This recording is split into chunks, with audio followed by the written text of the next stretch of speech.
ng pag-ibig.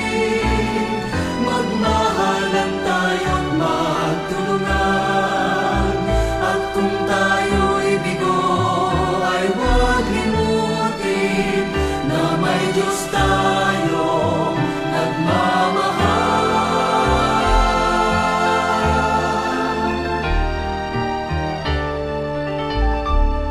Sikapin sa ating pagtungo, ipamalita sa buong mundo, pag-ibig ng Diyos na siyang sumakop sa bawat pusong uhaw sa pagsuyo.